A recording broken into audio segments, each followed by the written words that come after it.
Ito na yung kubo house namin na maliit. Matangkad na. Wala nang mauuntog. Si Mitoy ang huling nauntog.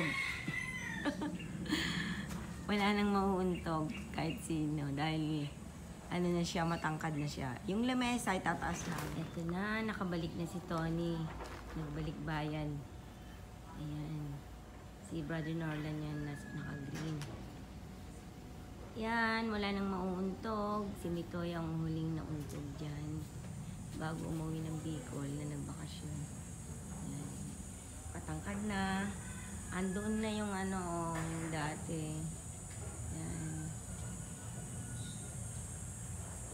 Ginawa na namin ganito, mas maganda. At aayusin pa yan. Lucky! Tapos, ito naman si Jiro. Nag-aayos ng yero. Kasi nihahanda. Ito ang mga yero. Kailangan mabubungan. Tataas yung lamesa para hindi nakayoko. Okay, thank you sa panonood.